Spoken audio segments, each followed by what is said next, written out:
wow. It's so good to see them so big. No, this one. That seems to be everyone's favourite. Yeah.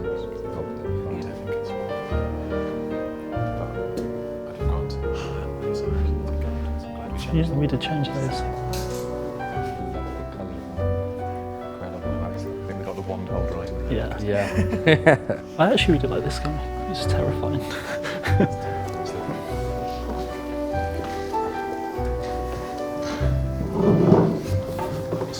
It seems so long since we briefed this for the first time, and that was quite a while before we got in touch with you, Jack, to get Studio La Plage involved. But I suppose the context is that Pottermore publishes digital editions, so ebooks and audiobooks globally, and we tend to have the same covers in most markets. And there is a need to refresh the look of something that's been around for a long time. You know, Harry Potter is, I think, a bona fide classic. And it was quite hard because we love those covers. Those Olimos covers they're beautiful.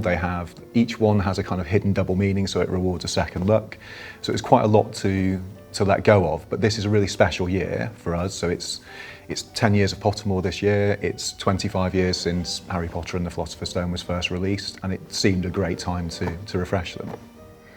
Yeah, I'd agree. I mean, the Olimos covers were beautiful, but it's just a nice opportunity with obviously Pottermore's anniversary and 25 years since Philosopher's Stone was first published in the UK. It's a nice idea to kind of look at refreshing and trying to bring in a bit more vibrancy and colour, and I guess also reflecting a more kind of modern audience as well with new readers, and making sure that we're being contemporary, and also kind of, you know, keeping up with the sort of digital trends in terms of design and everything else.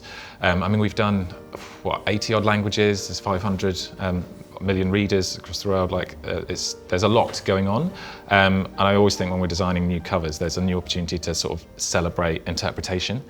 So it's a really exciting opportunity to kind of delve into that, and also look at kind of, you know, designs and covers that we haven't had a chance to before. Also, the original ones very much were kind of aimed at like trying to please all audiences and like trying to appeal to adults as well as children. And we realised that really people love the stories for the stories, and you don't need to appeal to an adult audience. You can just appeal to everyone who loves Harry Potter and people who want to like come to the Wizarding World and like sort of experience it for the first time. And I feel like these are very, very open and very appealing and very engaging, and just a great way to sort of reinvigorate the digital covers. Definitely.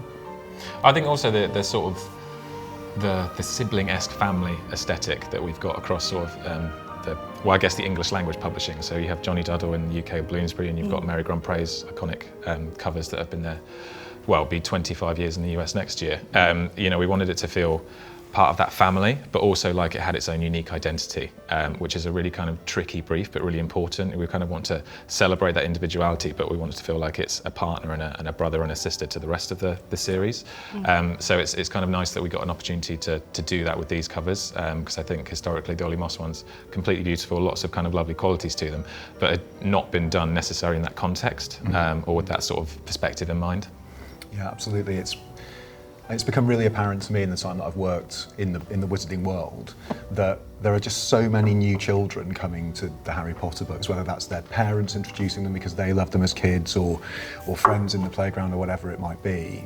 There are just so many more children coming to that story every year, and we wanted to create something that felt digital first, because that's where our covers are mainly seen, and really welcoming for new readers, and would work across lots of our languages. And we called the project Harmony. Yeah, we did. Originally, because although there is that vast range of interpretation of the fiction all around the world, there is a general sense of wonder and magic, and I guess we'll come on to talk about some of those things and how we incorporated those into the process. Yeah.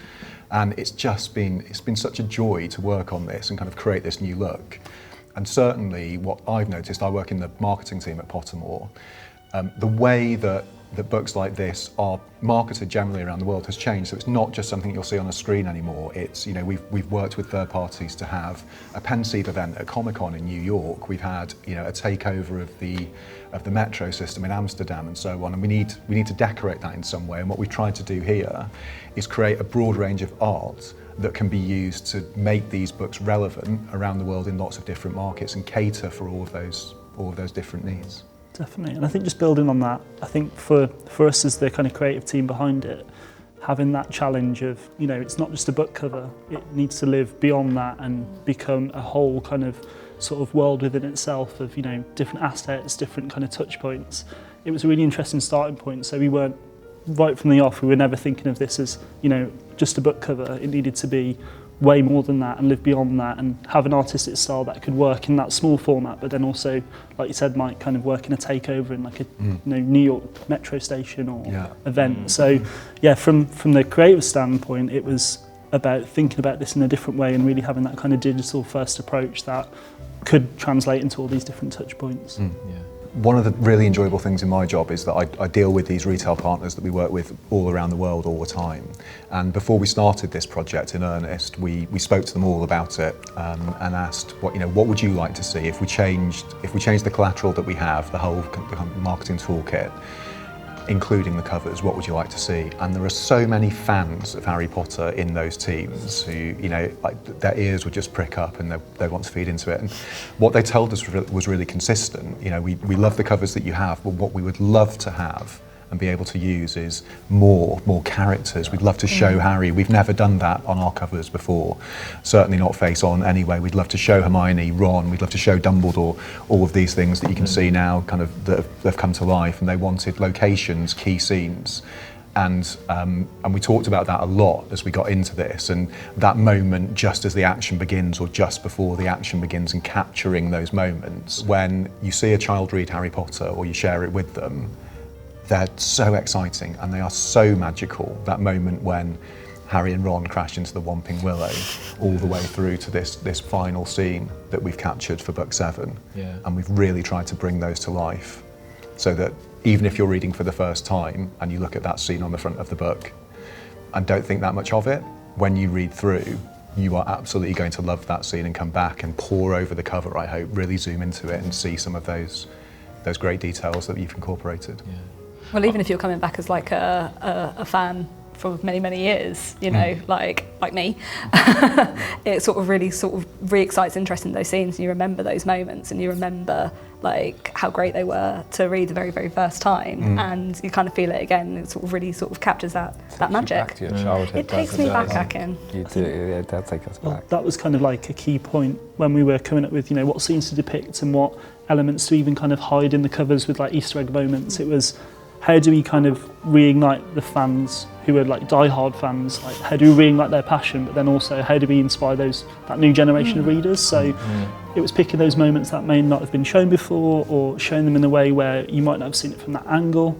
But then, you know, if you were, you know, true Harry Potter sort of die-hard fan, hiding in those little moments where you could spot something that, oh, look in the back, you, like zoom in, you see a little element, and it's giving those fans like those little extra bits to get excited about, kind of all over again.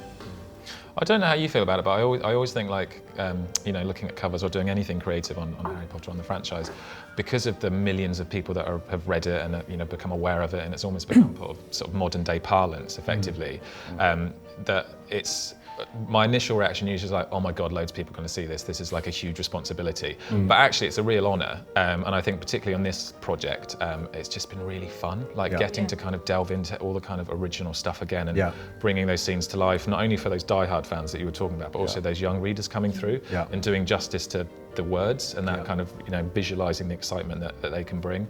It was just really good fun. After you get over the initial, oh, okay, this is quite a big project. It's a little bit scary. Yeah, this is huge, but I get to read Harry Potter at work, so.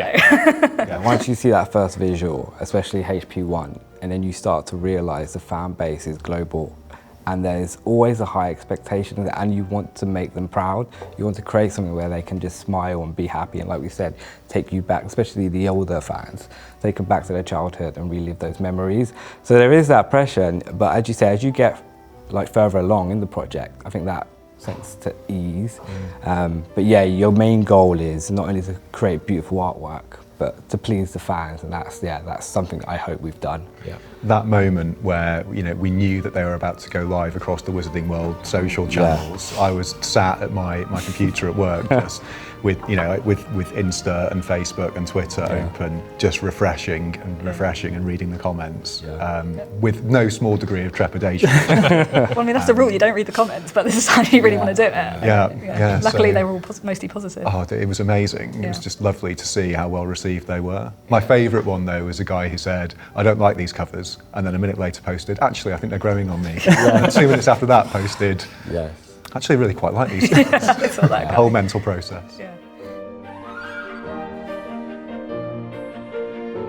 We obviously had a realm of creative to kind of play in, so we had some like goalposts. Yep. But the possibilities between those goalposts was sort of, you know, so vast and so kind of wide. So I think, you know, as a team, we worked through so many different kind of style interpretations and ideas where, you know, we could lean into it feeling a little bit more childlike, we could lean into it feeling a little bit more adult. But I think it was finding that sweet spot somewhere in the middle where we created that balance and created that sort of harmony, but it still felt unique and still felt super ownable to the Pottermore kind of publishing. Yeah, it was a fine line between like it being too childish and too sophisticated. We looked at, like you said, so many creative territories, and in the end, I think, not to just dive straight into it, but we basically summed up that we wanted it to be cinematic, quite dynamic, and we wanted to give a different perspective on what you're seeing. Perspective changes everything. So, you know, bird's eye view and what we see are completely different, even if they're in the same location. And it's the same for creative. So when we're looking at the first cover, we're showing the towers from the ground up. And what that's doing is giving you a wider canvas to work with, it's giving you a wider scene to see, and it's giving the fans more as well. And the colours that we've chosen are quite clever because they're quite vibrant, and you've got to remember this is a digital first platform that we're working on. So when we're seeing these on websites, they're going to be very small, they're going to be at scale on mobile devices. So to be able to capture the attention of people who are just scrolling on their phones and to see the covers clearly, they have to be vibrant and they have to be quite bold, and I think we've achieved that with the way we've taken this route. Yeah. There's a major consideration about, you know, 7, 8, 9-year-old children coming to these stories for the first time. I think, you know, we of course in our work, but through the last 25 years have lived with these stories becoming part of culture, and we really wanted to focus, I think, on this being a set of books that just jump out at you as a child and you really want to read them. I think, you know, Harry Potter and the Philosopher's Stone is like a rite of passage for, you know, for children at that sort of age, and we really wanted to cater for them. So we wanted all of these books to look immediately appealing to someone who doesn't know anything of the kind of lore of Harry Potter, but also, I mean, the hours we've spent talking about specific details, and of course there's artistic license, but being canonically correct, because the fans know if we're not. So we want them to work if you come to them for the first time, but after you've read them, or if you're already a fan, these have to represent these scenes from these books that mean so much to people. So for example, I'm looking at the Chamber of Secrets. Originally we had Hagrid standing in the doorway of his hut, I remember, in those first images. And then we were talking about it and saying, oh yes, but at the point that Ron and Harry hit the Whomping Willow, Hagrid would be in the Great Hall at the feast. So we've had to take him out of that so that it's correct.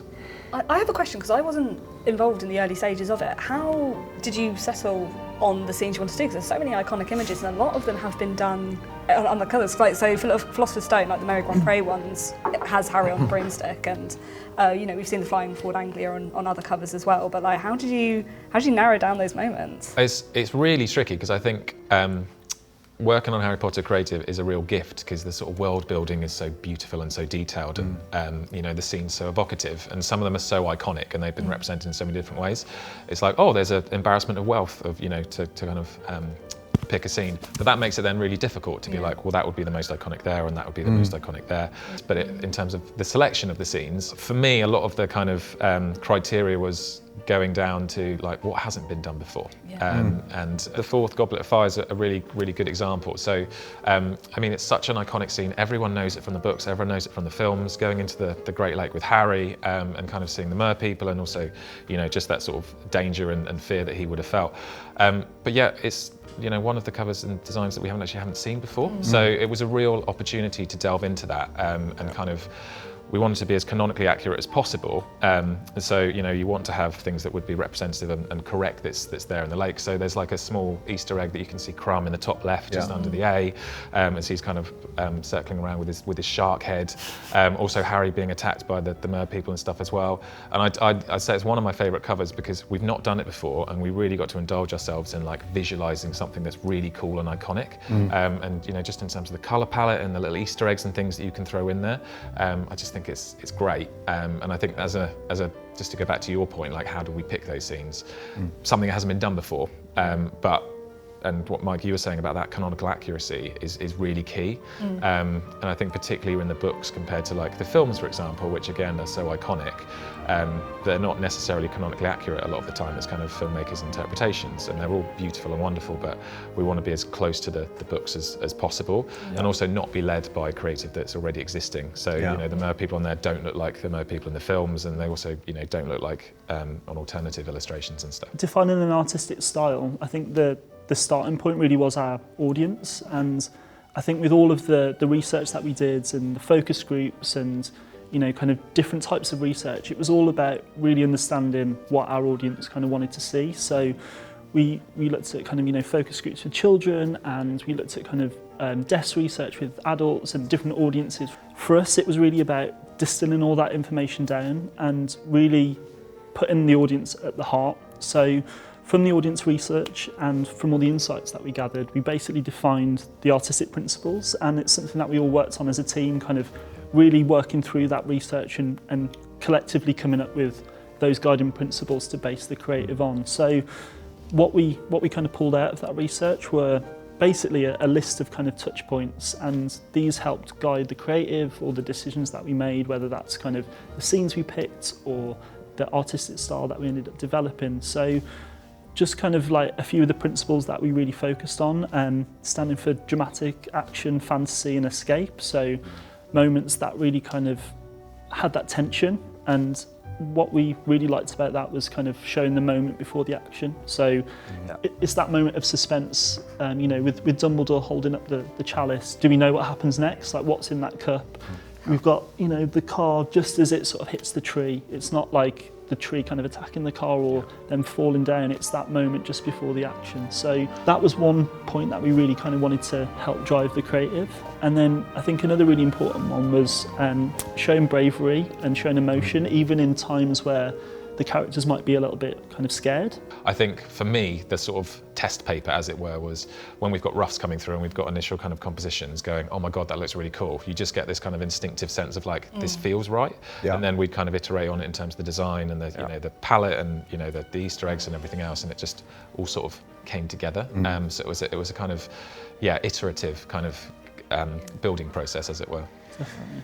One of the things that came back really clearly and became one of those guiding principles for the whole project was that characters are absolutely key for children. And when we married that with the thing that we had to remember all the time, which was that usually the first sight of these covers in the wild will be a thumbnail on a screen. So it's not going to be huge and you won't immediately appreciate the detail. So we wanted to put, generally speaking, a character or key characters front and centre, focus on them. But then when you do look at that image in a larger size, when you zoom in, there are all of these lovely details that we've discussed for hours and hours and hours across each of these and iterated and updated as we've gone. And I think kind of like compositionally as well, just building on that thumbnail approach. So the starting point for all of these covers was drawing it at that thumbnail size. So really kind of simple black and white sketch. What's the iconic kind of visual that we're representing in those covers? And then, having 20 on a board where we've got them all kind of really side by side and thinking, okay, which one stands out the most, which one has the most kind of, presence at that small scale. And then taking that, and then if you kind of like look at sort of Harry on the broom, you've kind of got that quite impactful silhouette of Harry. So, when you're seeing that at a small scale, it's brought out straight away, and we've got that character in. And then, as Mike, as you just said, like having them big, we can pack in all that detail, so when fans kind of pour over these, they can find those moments. But they really had to work at that first kind of digital first sort of scale. They're so lovely. On Chamber of Secrets, you will not immediately notice the glance that's being exchanged between Harry and Ron. I love But that. when you zoom in, I absolutely love it. It really captures the sort of feeling It's that genuine I can horror. record of like, we've really messed up. You know? This is a problem. And I think they're full of lovely little touches like this. Yeah. What was it like for you and the team at Studio La Plage to kind of cleanse the mental palette of, you know, a quarter of a century of visual references to Harry Potter everywhere when we asked you to do something new? I think that was something we definitely sort of fought over internally. Yeah. You know, have we seen this before? Often we get maybe a sketch back or something and it'd be like, hang on a minute, that Yeah. looks Yeah. too much like the film. Like we need to really pour over this descriptions in the book. So the team were constantly going through the pages of the books, highlighting stuff, pulling that out, kind of sending that back to each other and going, hang on a minute, no, Yeah. this is, he's on the floor there, he's not doing that. So Yeah. it was really about kind of trying to blank out what had gone before and like look at that description in the book and go, if you're reading that for the first time, what does that look like visually? So obviously there's a world of Harry Potter kind of visual that's come before, but I think what was really important is that we kept that sentiment and kept that feel. So, you know, a fan seeing it who's seen everything else in the kind of wizarding world would instantly recognise it, but create something that was really distinct and ownable and hopefully something new that, you know, fans haven't seen before as well. Yeah.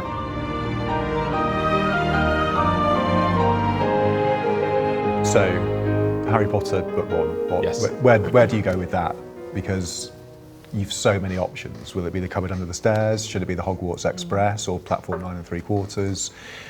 Quidditch game is where we ended on. There's Yes. obviously the chess game. We've seen that in covers internationally quite often. And in the end, I think we landed on, well, if you were going to school at 11 and you could do anything, what would you like to do? And jumping on a broomstick and flying around playing Quidditch seemed like a pretty amazing thing to be able to do. So we Yeah. depicted that, and it, of course, allowed us to really put Harry absolutely front and centre on that first cover. Yeah, and there's a few moments in that book, obviously, where Harry sort of, well, first he gets told he's a wizard, and then he goes to Diagon Alley, has these moments of realisation and, I guess, belonging from having such a horrible upbringing at Privet Drive. But I think Quidditch is also really important because he's naturally gifted at it. Yeah. So it allowed us this opportunity to slightly hint at this kind of more heroic side of him, whilst also kind of offsetting that with his age and kind of being vulnerable.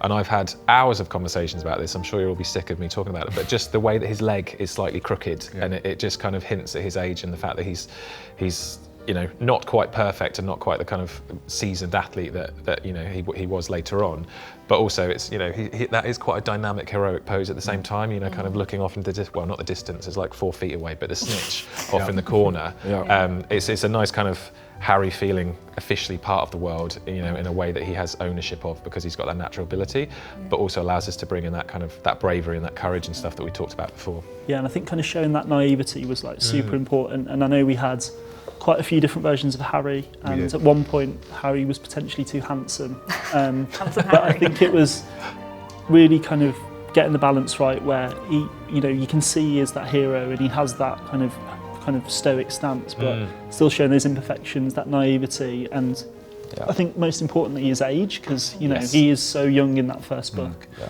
and capturing that was kind of super important to all of us, I think. But when we design Harry, you don't design one Harry and duplicate that. You essentially have to do it 7 times. And the scenes, I think we've chosen them in a way to be able to show his progression in a nice and subtle way. So if you look very closely, you can see that he becomes more mature and he's more confident. And the scenes are also picked to be able to put him in a situation where he has to become a confident boy. But as you said, like the dangly leg, I mean, it does really help because it shows you his naivety, it shows you he's really mature, but then by the time you've come to HP7, I mean, he's a completely different person. Been through a lot by then. Yeah. He's seen some things. I just want to talk a little bit actually about cover 5 for Order of the Phoenix, because this is my absolute favourite one. I had chills the first time I saw it, and I never actually saw like the first scene, that the original one that you had planned. So for me, it's like literally I had no idea of the creative process. I just went straight in, and it was like, oh my god, this is it. And I'm just really, what I just really love about it is, well, that Hermione's front and centre is a major part for me because she's such an iconic character, she's such a fan favourite. But then you also have the other fan favourites, Luna and Neville. People love them. I think Luna might be everyone's favourite character from the sounds of it. Yep. And I just really love that they kind of get a spotlight. And I'm really curious to know, like, what made you decide on like this particular scene? Because I don't think we've seen the Department of Mysteries in any other media for Harry Potter, aside from the films. So, yeah, where did that come from? So I think kind of the starting point really was like the characters of the hero element. So we wanted a piece within the series that really kind of celebrated those other characters that might have not been shown before. So I think with this scene, we've obviously got kind of like the Dumbledore's army in there. We've got the Death Eaters. There's quite a lot of different characters that we can kind of pick from. So initially, we actually started with a different composition for this cover. One that still kind of brought those background characters to life, but basically was the scene in the Vale where we've got Bellatrix and Sirius battling. We've got kind of like Lupin in there.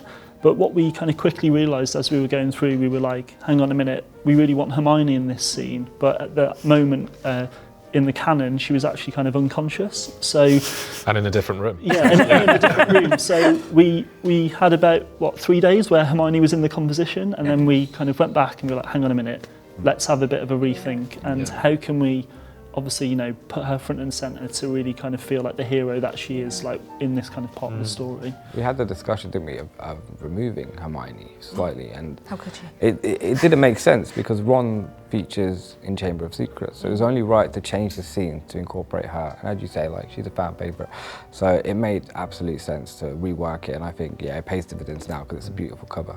And I also think like we've sort of done her justice in terms of the composition. So the camera, as it were, like having it down there between the two Death Eaters where they're jostling to try and attack them, it really puts her front and centre. She's not just sort of there as a passive figure at all. Like it really is representative of her as a character in the book, which I think even if she hadn't been unconscious and was in the room canonically, I think that original composition, we didn't quite nail it as well as this one does. No. I think also the fact that Death Eaters, the angle you've got them at, like it really makes it clear that they're bigger, they're adults, and these are actually kids. And I think it's also, I think the previous cover that you talked about, like if that could have worked out, would have been great as well. But I think it's great that in each one you've really kind of highlighted that these are the kids. The story is about the kids, it's not about the adults. And so it's great to like sort of have them sort of confronting the Death Eaters like this. Going back to that bravery aspect. Yeah, exactly. And friendship, because in that moment, that's where your friendship's built. Yeah. Yeah, Definitely. And I think got chills hearing that. I think my favourite bit of that cover is actually like Neville in the background. And Yep. I think even, amongst this action, he's still kind of got a orb like to smash on his head. Yeah. And Yeah. I think it just like plays into that kind of playfulness of the character. Yeah. And yeah, like we said before, kind of like celebrates those characters that, the kids love, that they pulled out in the research that, they've never seen on a cover before. Yeah. And it allowed us to have weird conversations about how many freckles and how big her teeth were, and she's in the story, and again going through all that kind of that detail, which Spent a lot of time on Hermione's hair. a lot of time on her. Yeah, because first time I was just like, is that Ginny? And you're like, no, that's Hermione. And I was like, oh, different person. Yeah, how bushy is too bushy? Like what? Yeah. And then, I mean, we've talked about light a lot, and the impact of the light of the spell reflecting off her hair made it look like she might be Ginny. So finding the right line for that.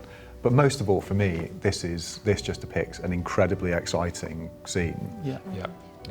What about book 6? Because I mean, we've seen on other covers, we've seen Dumbledore and Harry, but that's a very emotional piece, I think. Like the way you've sort of depicted Harry genuinely looks really anxious about what Dumbledore's about to do, and I know Dumbledore's a tricky character to nail. Rightly so. Right to be anxious. No? I think what was a nice moment for us to kind of pull in this cover was that moment of like peace and tranquility. So we spoke a lot about action and fantasy and escape, but we, something can feel kind of emotional and can feel like tense, but it doesn't have to be the middle of a battle. And I think having that pause point where, this is such a kind of intense moment between those two, showing that moment before, he sips the potion and then everything kind of goes crazy in the background. It was having that pause point so we could really dial up the last cover, but then also just show that emotional connection between Harry and Dumbledore. So even though, you know, this is probably the calmest cover in terms of what's going on, there was a lot of kind of thinking behind that to really like hero that moment of, you know, their relationship, but also create something that has that suspense and has that kind of drama behind it. We spent a lot of time on this cover, particularly on Dumbledore, and what became apparent to me was, you know, across all of these scenes and these characters, there are a lot of opinions on how they should look. But when it comes to Dumbledore, I mean, there are a lot of feelings about what Dumbledore is. And that's, you know, I felt that we could not have 7 covers and not feature Dumbledore front and centre on one of them. And I really feel that this was worth the time that we spent on it. But it was clear that as we get later into the stories, the complexities and nuances of Dumbledore's character start to come through, and this is such an important scene for the relationship between Harry and Dumbledore and for the story as a whole. I'm glad that we spent the time working on every facet of Dumbledore. But I think even like, you know, some of the finer tweaks at the end, like the length of his hair, the width of his beard, even those small things which, you know, you wouldn't even probably think of, like the amount of kind of level of detail that went into kind of crafting him. But yeah, I think we ended up with a strong Dumbledore, definitely. And I think I'll always remember this, your comment when we were looking through an early iteration, because there's obviously sort of steam or smoke coming up from the basin beneath them. And at a certain light, there was a sort of strand of steam that was across the front of Harry's palm, and it looked like he was sort of running his hand through Dumbledore's beard, which would really have offset all of that stuff we've just talked about. So it was like, great catch, yes. Beautifully conditioned beard. Yeah.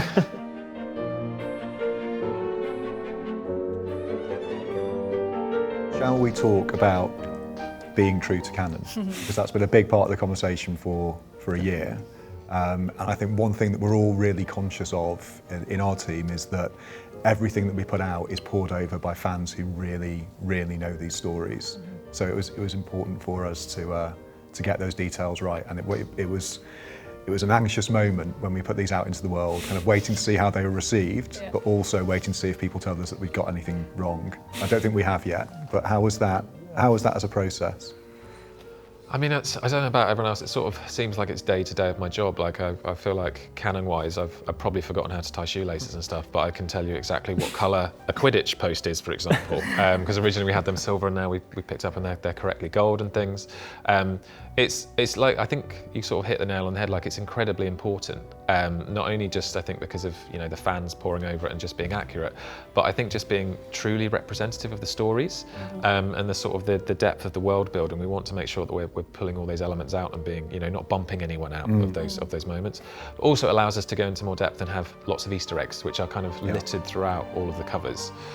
So, I mean, like, I think we've touched on it before, but you can see Crumb in the back of the Goblet of Fire, just under the Y of the Lightning Bolt logo and stuff as well. And then the night bus and things as well, which I think you guys had sort of worked on when you were originally doing that. Yeah, definitely. So I think what was important on the night bus was, you know, having a little bit more context in there. So obviously we've got the numbers on there, we've got the name, but then having like the little kind of details like the posters, etc. on there, really to just add in that extra layer of context. So thinking, you know, what would a bus look like in the magical world? Like, well, it's definitely going to have adverts on it because that's what all buses do, but spinning those in a magical way and trying to get those little bits of details in there. So I think another little nice thing is like Stan Shumpike in the background of HV3, like a character, you know, a kind of really sort of background character, but one that is super important to this moment. So we wanted to pull him out and have, again, something that fans may not have seen before on there. Yeah. So looking at Chamber of Secrets again, I remember discussing this quite a lot because we wanted that central visual of the Whomping Willow and the car approaching it and hitting it. And in the book, the car does not at any point sit in the tree. Yes. It hits the trunk or a bough of the tree and then lands on the floor before being attacked. So I remember we did so much work on damaging the front left side of the car so that it was clear that it was impacting the bow and not sitting in the tree, so that we weren't open to the accusation of having that wrong. There's also, I think, kind of details in it which on first glance you'd think would be insignificant. So, you know, a wand, for example, like Ron's wand doesn't break until actually he's, you know, they've crashed and then he picks it up. So, you know, making sure that the wand was whole in that final composition is really minor and you could easily overlook it. But again, it's just being accurate to the stories. So I'm really glad we you know, went that granular on it. I'd say overall we've stayed really very true to canon, and we've really worked on it. So I hope nothing's going to come and trip us up. But there are a few places where we have taken slight artistic liberties. They were for really good reasons and done with purpose. And I'm thinking particularly of Order of the Phoenix, where in this section they're running away from the Death Eaters, and Hermione's casting spells kind of over her shoulder. Here, it was so important for us to have that front and centre image of Hermione as one of the great heroes of this story, and bringing in that courage that kids told us so much about, that we have turned her completely to face the viewer. But very purposely. And you were talking a bit about Seven as well. Yeah, so I think when we originally were looking at Seven, one of the roughs that we kind of mocked up was, and I think it's because of the influence of the films, the battle was actually depicted as being like outside in the courtyard, whereas canonically that doesn't happen, it's in the Great Hall. So we wanted to kind of, again, make sure that we were accurate to the stories and we weren't being influenced by, what I think the vast majority of people would think is where the battle happened. And also, again, those small details, like we've talked about light and that kind of offsetting Hermione's hair and it kind of looking more like Ginny. We had a similar thing with the candles in HP7, where the sort of the battle light from Voldemort and Harry made the candle flame kind of look blue. And then on reflection, that might have looked like an error because it might have been mistaken for the Death Day party candles and stuff. So we wanted to make sure that we were being accurate and true to that particular depiction too. Yeah, and I think even just on the candles, we initially had sort of swinging chandeliers. Yes, we did. Yeah. Even little details like that, where we kind of went back over the stories, kind of got the right references and then put them in. But I think building on the little Easter egg moments of this composition and how this also flows into the marketing toolkit, I think behind that spell, we spent so much detail getting the little knights in, getting the details of the castle, just so we could, even in the background where you can barely see it through the spell, focusing on those little details before that's overlaid. I think that was, part of the process to really kind of nail the environment and bring it to life. Voldemort was not easy either, because actually most of the descriptions of how he looks are from quite early in the series and not so much later. So we really focused on the skull-like nature of his head. Definitely, and I think, building on that, we probably had about 3 or 4 different angles of his face and working them up to, do we show a little bit more of his nose? Do we show more of the back of his head? And I think, kind of having something that felt imposing, but potentially, kind of not too kind of scary, but something that had that grandeur. How do we show that, and how do we kind of capture that sort of powerfulness of him in that moment? Yeah. We spent time as well looking through for things like if characters have their eye colour. Yes. Written out in Harry's eyes green. In the there story. was a lot of going back over that, again because of the lighting, but also just it's a small detail that often gets overlooked on lots of projects across Harry Potter actually, but it's so key because that's Harry's actual tangible, visible connection to his mother. So we wanted to make sure that was all there too. I mean, also I guess it is canonical accuracy, but not in terms of actual definite description, but Voldemort being the most dark wizard of all time, with Grindelwald and stuff with the exception, but just how he holds his wand. Does it feel like he's slightly clumsy in the way that he's holding it, therefore it's not canonically accurate, even though there's no description of he held it between this finger and this finger. There's a lot of conversations about that, how far up the wand does it go? Does he look like he's just holding onto it clumsily? Is there a sort of claw hand element to it? And I assume more zooms. Definitely a lot more zooms, and I think even that interpretation, what is a powerful way to hold a wand, and is it an elegant kind of jazz drummer, interpretation, or is it a kind of powerful sort of fist? And we went back and forth over those moments, but I think in this in this kind of scene, this is the bit where they're Voldemort's trying to kind of kill Harry, so that fist really it's a violent moment. So I think having those conversations, you see it now and you're like, it's holding this wand, but a lot of thought went into that hand position. Exactly. Just a wand. No, we had a lot of conversation about that as well, just checking all of our assumptions. And Jasmine, you became the unofficial creative consultant internally. We almost seconded into the marketing team. Yeah, that was a great part to be involved in, to be honest, because it did mean that I just sat around reading Harry Potter for several hours and going like, check, that's all right, that's all right. So it was a great thing to be like involved in. I think you did an amazing job, to be honest, and you know, like the few instances where it isn't canonical, it does absolutely make sense for the composition. So, definitely a lot of focus on canonical accuracy. We've talked a little bit about the slight liberty that we took with Order of the Phoenix, but I think we should probably address what we came to know as the owl in the room internally, because there was one character that's not Ron, Hermione or Harry that we felt was absolutely essential to get into these covers, and that's Hedwig, because she's amazing. Do you want to talk about where she should be? Yeah, well, the thing is, she has to kind of be there, because despite the fact that it is not canonical, where else can you put her? She can't be on the Quidditch pitch, she can't be in the lake. She's not able to really fit into any of the other ones, and you cannot talk about Harry Potter without talking about his beloved feathered companion, who means so much to the fandom as well as Harry himself.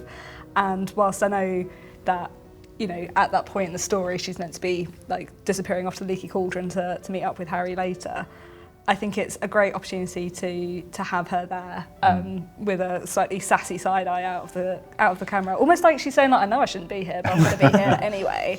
And you know, I just think that whole image of the Prisoner of Azkaban would be lesser to not have her in it. So even though, yeah, the owl in the room is that she should be at the Leaky Cauldron, I think that's the best place to showcase Harry's owl. Yeah.